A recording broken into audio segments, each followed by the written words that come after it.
Emily stood amidst the bustling crowd on Fifth Avenue in New York City, her gaze lost among the towering skyscrapers and the blaring horns of traffic. The cold wind whipped through her tangled brown hair, amplifying the emptiness gnawing at her soul. At 28, she had a steady job at a small advertising firm, a cozy apartment in Brooklyn, and quiet evenings spent with a TV replaying shows she no longer found interesting. But deep inside, she knew she was drifting, lonely and directionless.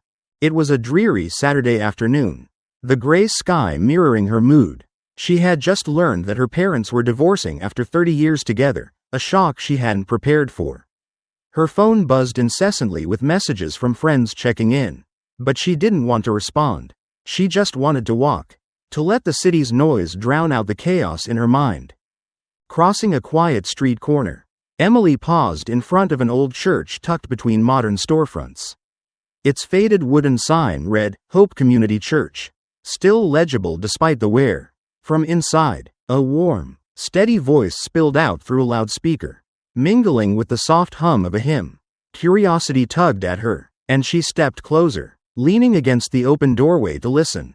"We often think life is just a series of failures and losses," the voice said, compelling yet gentle, "but I'm here to tell you that even in the darkest days, there are promises for us, promises of hope, love, and redemption. God says, 'I will never leave you nor forsake you.'"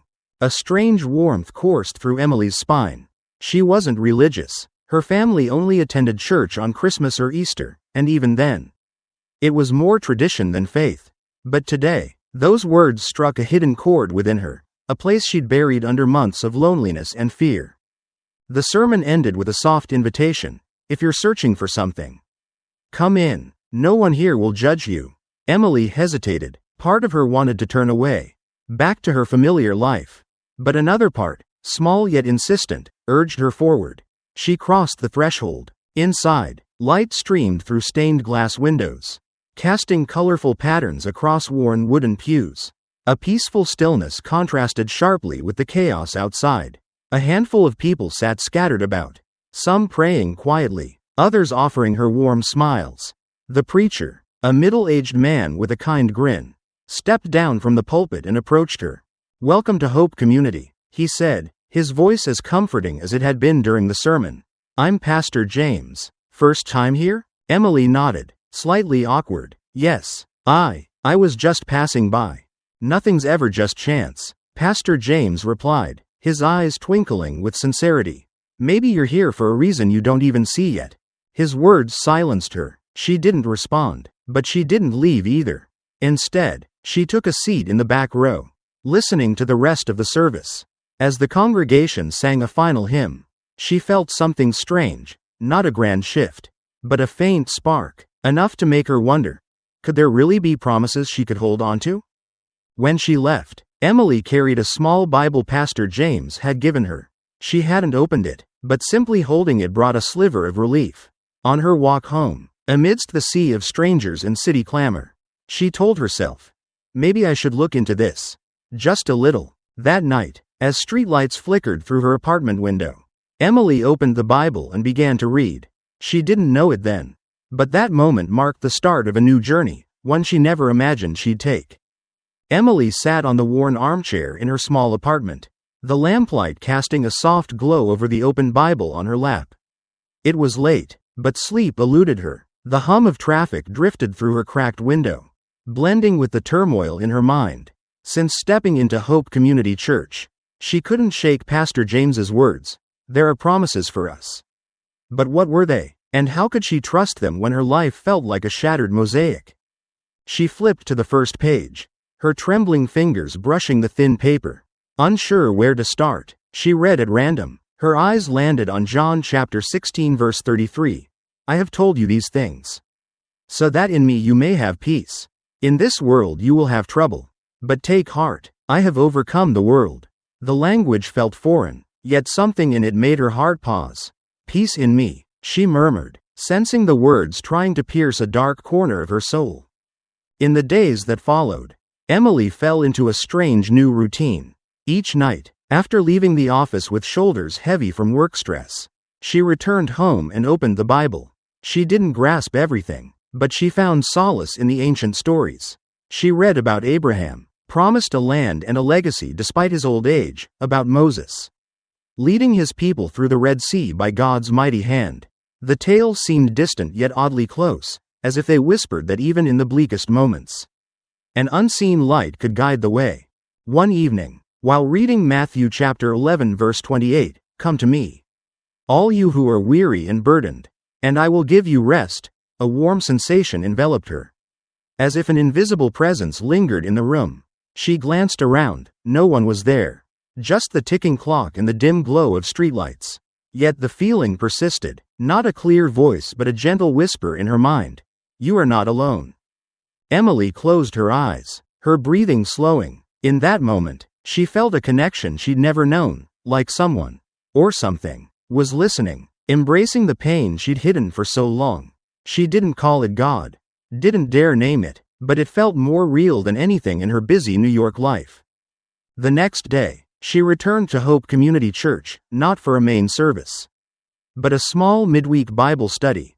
Stepping inside, she found about 10 people seated in a circle, each holding a Bible. Pastor James spotted her immediately and smiled. "You're back," he said, unsurprised, as if he'd known she'd return. The study focused on Romans chapter 8 verse 28, "And we know that in all things God works for the good of those who love him, who have been called according to his purpose." Pastor James explained that even suffering and loss could hold a greater meaning if one trusted God. Emily listened, but doubt gnawed at her. "How can my parents' divorce be for good?" she wondered silently. Then an elderly woman beside her, with silver hair and kind eyes, spoke. "Sometimes we don't see the full picture. But God does. He paints paths we can't even imagine." Her words quieted Emily. When the study ended, she lingered to talk to Pastor James. "I'm not sure I understand everything you're saying," she admitted, "but I've felt something when I read the Bible at home. Sometimes it's like someone's there with me." Pastor James smiled, resting a hand on her shoulder. "That's the Holy Spirit, Emily. He's the comforter, the guide. You don't need to understand it all now. Just open your heart, and he'll show the way." That night, before bed, Emily knelt by her bedside, a gesture she hadn't done since childhood. Unsure how to pray, she whispered, "If you're really there, show me. I'm so tired." As she closed her eyes, an image flashed in her mind, a lush green field under golden sunlight. Serene and vast, like a promise that all would be well. She didn't know if it was imagination or something deeper. But for the first time in months, she slept soundly, free of nightmares. Emily's spiritual journey began with these small moments. She wasn't fully convinced, didn't yet call herself a believer. But the first promises she found in the Bible, of peace, rest, and unconditional love, planted a seed of hope in her heart. Deep down, she knew she'd keep searching, even if the path ahead remained shrouded in mist. Emily stepped out of Hope Community Church into a torrential rain, her small umbrella barely shielding her from the cold drops soaking through her coat. The seed of hope from God's promises still flickered within her, fragile and fleeting like smoke in the wind.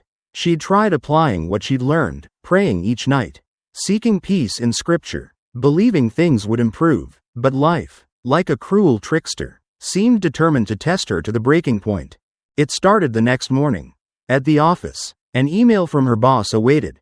The company was downsizing due to losses, and she was among those let go. No explanation, no negotiation, just a curt notice that her last day was that weekend. Emily sat frozen at her desk, the chatter of colleagues fading into a distant hum. The job wasn't her everything, but it was her lifeline, keeping her busy enough to avoid facing her loneliness. Now, even that anchor was gone. On her way home, her phone buzzed. It was her mother, voice choked with tears. "Your father's been in an accident.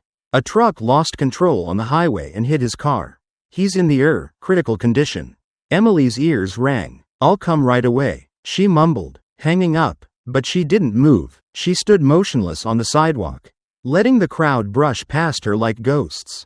At the hospital, she found her mother hunched in a waiting room chair, eyes red from crying. Her father had survived the worst, but the doctor delivered grim news. He was paralyzed from the waist down. Unlikely to walk again. "We'll have to sell the house," Her mother whispered, trembling, "He'll need special care, and insurance won't cover it all." Emily held her mother's hand. But inside, a cold void consumed her. She didn't know what to say or do, just powerlessness and a growing fear. Roaring like a beast in the dark. That night, alone in her apartment, Emily didn't open her Bible. She sat on the floor, back against the wall, staring into nothingness. "What did you say?" she muttered, her voice hoarse with anger. "That all things work together for good? That you'd give me rest? Then why is this happening?" Her shout shattered the silence.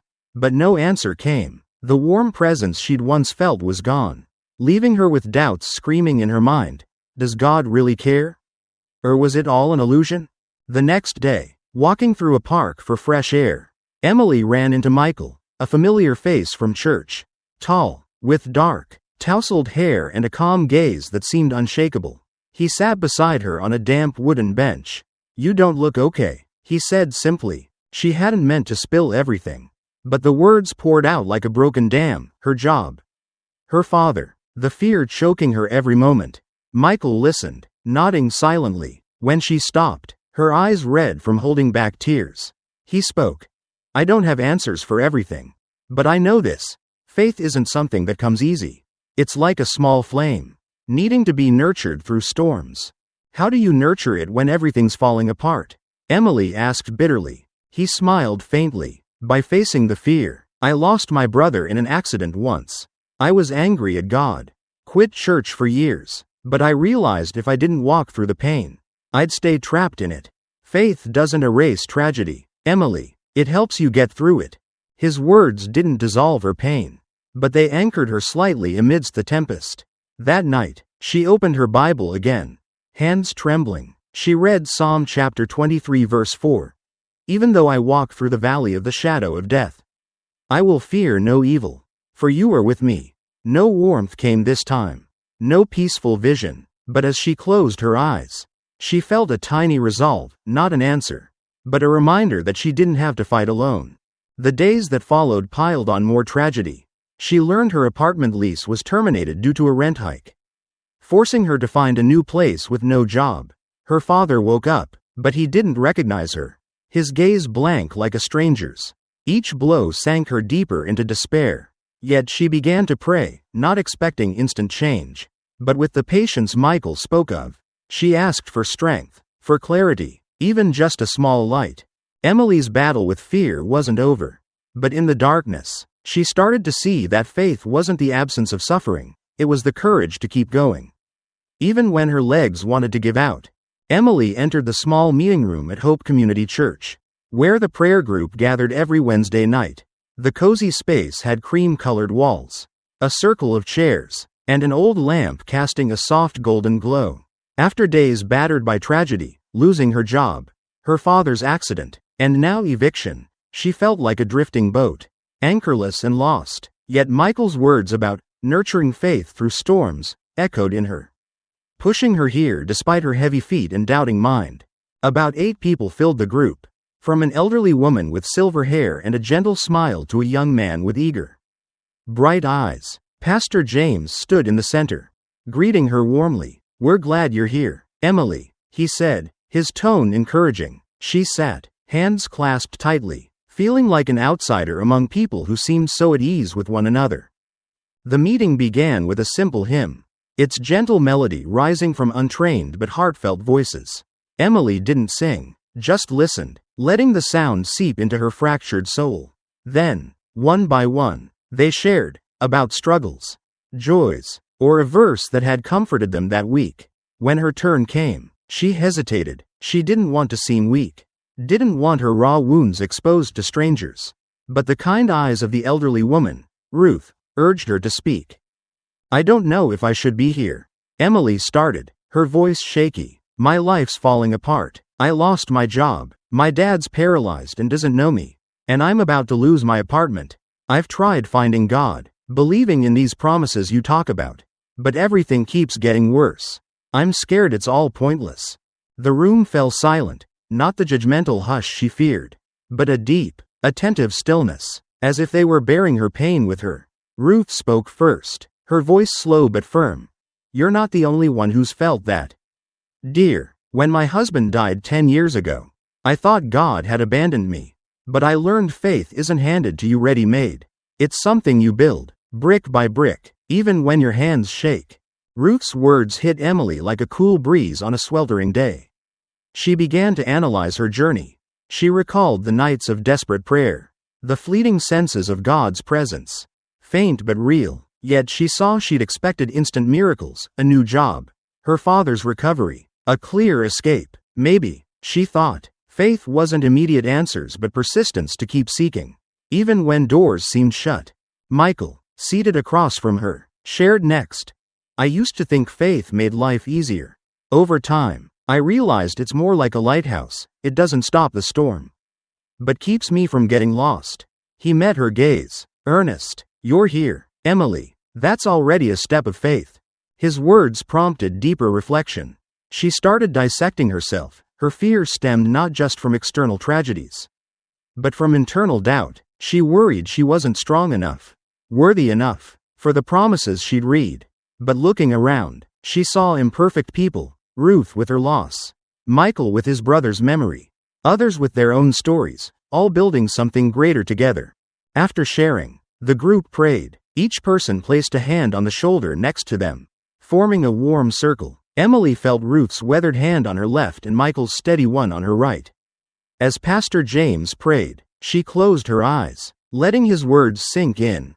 Lord, give Emily strength in her trials.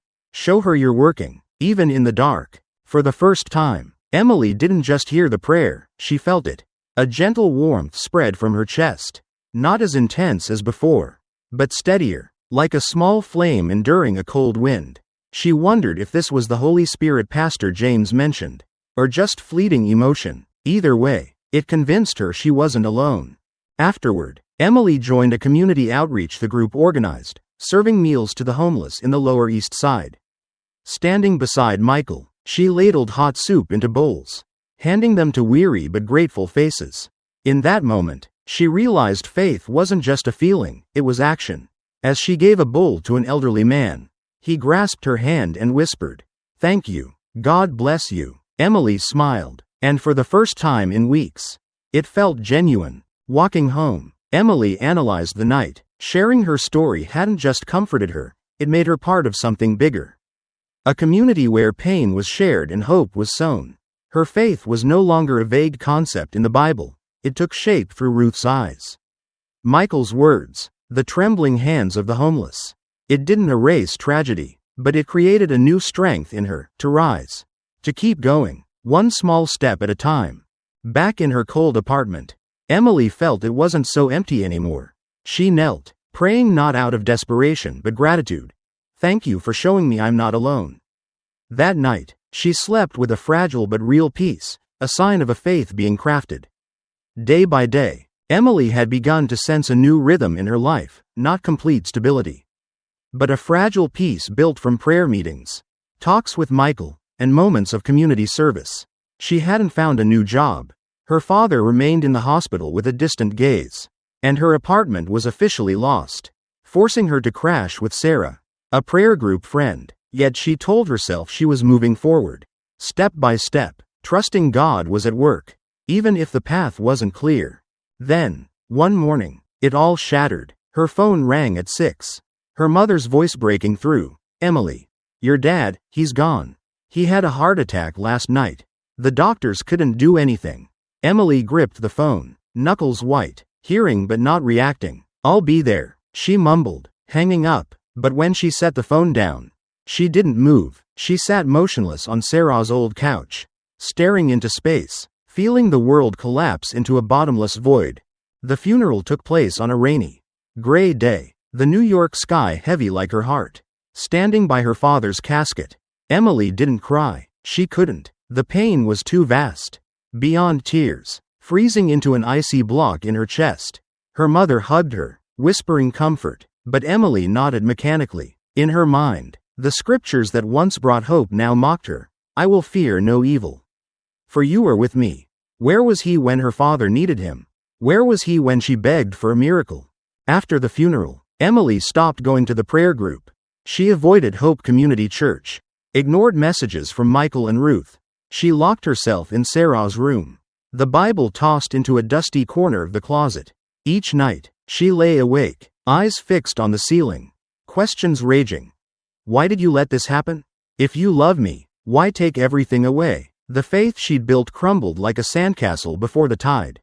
Sarah, with a friend's quiet persistence, tried pulling her out of the abyss. You don't have to go through this alone, she said, pressing a hot tea into Emily's hands. I know you're mad at God, but don't give up on him. Emily stared at her, eyes hollow. I'm not mad, she rasped. I just don't know if he's real anymore. Her crisis of faith stretched on for weeks until one evening, Sarah convinced her to attend a special worship service at the church, a night of music and collective prayer. Emily agreed reluctantly, not out of desire, but exhaustion. Stepping inside, she took a back row seat, arms crossed like a shield. The service opened with powerful songs, drums and guitars echoing through the space. Emily didn't join in, just watched. But when a slow hymn began, God is my refuge. In the storm he shelters me, something inside her cracked. She resisted, but the lyrics pierced the ice in her chest, unleashing buried emotions. Pastor James stepped forward, inviting everyone to stand and pray. Raise your hand if you're carrying a burden, he said. Around her, dozens of hands shot up, Michael's, Ruth's, others. Emily hadn't planned to, but her hand rose, as if on its own. Closing her eyes, tears finally spilled, silent streaks down her cheeks. In that moment, a profound spiritual experience unfolded. Amid the singing and prayers, Emily felt a warm light envelop her, not vague like before, but vivid and strong, like an embrace from behind. She opened her eyes. No one was there, just the congregation praying. Then an image flashed in her mind, her father, free of pain, standing in a field of light, smiling at her. No voice spoke, but a clear message settled in her. I'm okay. You will be too. Emily sank into her seat, sobbing, not from grief, but release. She didn't know why her father had to go, had no neat answers, but that experience, the overwhelming presence, the vision of peace, pulled her from the edge. She realized faith wasn't absolute certainty, but accepting mysteries she couldn't grasp while still trusting. As the service ended, Michael approached, saying nothing, just resting a hand on her shoulder. Emily looked up, eyes wet but brighter. I think I found him again, she whispered. Michael smiled. He never left you. Emily's crisis didn't erase her scars, but it led to a discovery. Faith wasn't static, it was a journey of highs and lows. And in the darkest moments, light could still break through. After that profound spiritual moment, Emily was no longer the lost girl she'd been. Her father's death still ached. Practical struggles, joblessness, homelessness, persisted, but something had shifted. She saw life through a new lens, not naively expecting ease, but with a resilient faith that she could endure, even when the road ahead was unclear. One morning, sitting in Sarah's small room with a cold coffee in hand, Emily scrolled through her phone and paused at a social media post from the prayer group. It was a call to share personal stories via video to inspire others facing hardship. People need to hear they're not alone, it read. Emily frowned, wondering if her messy tale could matter. Then she thought of Ruth, Michael, and how their shared pain had lifted her. Maybe, she mused, it was her turn. Unsavvy with tech, Emily enlisted Sarah's help to set up a corner with window light and a phone on a tripod. She sat, took a deep breath, and hit record. Her voice wavered at first. I'm Emily. I don't know if I'll do this right, but I want to share my story, because I once thought I couldn't make it through. She paused, staring into the camera, feeling like she was speaking to her old self. She spoke of her lost days in New York, the loneliness before church. She detailed her tragedies, losing her job, her father's accident and death, and how they made her doubt everything, even God. Then she smiled faintly, her tone steadying. I learned faith isn't a magic fix. It's like a small lamp, guiding me through the dark. I don't have all the answers, but I have hope, and sometimes that's enough. The video was under 10 minutes, but watching it back, Emily felt an odd release. She added a simple caption, "You're not alone," and posted it to the church's online group. Expecting little, maybe a few views, Some kind comments. What happened next stunned her. Within hours, it spread. Prayer group members shared it. Then their friends did too.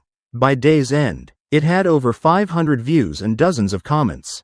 Thank you. I'm grieving and this helped. One read, I gave up on church years ago. But your story makes me want to try again. Said another. Emily read each one. Heart racing, not from attention, but from realizing her pain, once a burden, was now a light for others. Michael texted. You did something amazing. Everyone at church is talking about your video. Ruth called, voice thick with emotion. Dear, I'm so proud. You've shown me God uses even our scars to heal others. Emily smiled over the phone. A piece of her healing through sharing. But Emily's true transformation wasn't just in the community's response. As she kept attending prayer meetings and outreach, she found that retelling her story, on video or in person, deepened her understanding of her own journey. She analyzed her darkest moments, the anger at her father's death, the doubt in God, the light that broke through. Each reflection showed her how her faith had grown, not as a gift from above, but a seedling watered by tears, patience, and support. A week later, Emily was invited to speak at a small church gathering. Facing 30 people, she no longer trembled like during the video. She shared her story with newfound confidence, saying, Faith didn't make me strong overnight. It taught me to get up after every fall. And if I can do it, so can you. Applause followed. But what moved her most was the lost look in a young girl's eyes in the front row, a look she'd once seen in her mirror. Afterward, the girl approached, whispering, Thank you, you gave me hope. That night, lying in bed, Emily opened her Bible for the first time since her father's funeral. She read Romans chapter 5 verses 3-4. We also glory in our sufferings, because we know that suffering produces perseverance, character, and character, hope. She smiled, closing her eyes. For the first time, she didn't just read it, she lived it. Emily's transformation wasn't a perfect ending. She still lacked a steady job, still faced tough days, but by sharing her story, she'd found a new purpose, strengthening her own faith while helping others find light in darkness. That video wasn't just a moment, it was the start of a greater journey she'd never dared dream of. Spring sunlight streamed through Hope Community Church's windows, bathing the wooden pews in a warm golden hue. Emily stood at the pulpit, not as an attendee, but a speaker at a special service marking 1 year since she first walked in. The crowd wasn't large, about 50 people. Familiar faces like Michael, Ruth, and Sarah, alongside strangers, yet each gaze held an expectation, a connection she hadn't anticipated forging. A year ago, I came here lost, Emily began, her voice steady but tinged with emotion. I was lonely, scared, and didn't believe life could get better. Today, I'm here to tell you I found peace, not because everything's perfect, but because I've learned God doesn't promise a life without pain, but the strength to face it. She recounted her journey, from hearing Pastor James's sermon, through stacked tragedies like losing her job and her father, to rediscovering faith in that emotional service, and finally sharing her story online. I'm not the strongest or wisest, she said, smiling softly, but I've learned faith doesn't need perfection. It just asks us to walk, even when we can't see the end. Applause rose as she finished. But Emily didn't feel like the center. She saw Ruth wiping tears with an old handkerchief, Michael beaming with pride, and strangers bearing their own burdens. She wasn't just telling her story, she was reflecting theirs, making her part of something greater. After the service, a middle-aged woman with weary eyes approached. I just lost my son to illness, she said, voice trembling. Hearing you, I feel like I can try again. Try believing I'm not alone. Emily took her hand, offering no grand promises, just whispering, You're not alone. I've been there, and I'm still walking every day. The woman nodded, tears falling, and Emily felt a deep peace, not just for herself, but for the woman too. Emily's life didn't suddenly become flawless. She'd found part-time work at a nonprofit, enough for a modest life in a small apartment she now shared with Sarah. Her mother's health steadied after losing her husband, and they were rebuilding their fractured bond. Challenges persisted, days she woke aching for her father, moments she doubted her strength, but she faced them with a patience she'd never had before. One evening, sitting with her Bible, Emily read Psalm chapter 30 verse 5. Weeping may stay for the night, but rejoicing comes in the morning. She smiled, thinking of tear-filled nights and the light that followed, not materially, but in her soul. Her video from months ago now had over 10,000 views. With hundreds of comments worldwide, strangers messaged her, saying it prompted their first prayer in years or helped them rise after a bad day. A local school even invited her to speak to students about overcoming adversity. Emily didn't see herself as a hero or preacher, just an ordinary person sharing lessons learned. That ordinariness made her an inspiration. Michael, now her closest friend, once said, "You didn't just find God, Emily, you help others find Him through you." His words stayed with her, a reminder that her journey wasn't just personal, it was part of a bigger picture, where each step could guide someone toward light. As the new year dawned, Emily stood on her tiny balcony, gazing at New York's twinkling lights. She closed her eyes, breathing in the cold air, and whispered a prayer. "Thank you for staying with me, and help me keep walking." She knew the journey to God's promises never ended. More hard days and unanswered questions lay ahead. But with each step, however small, she drew closer to a peace she once thought impossible. Emily opened her eyes, smiling at the night sky. She wasn't the lost girl from a year ago. She was living, believing, and passing on the flame of hope she'd received. And for her, that was enough.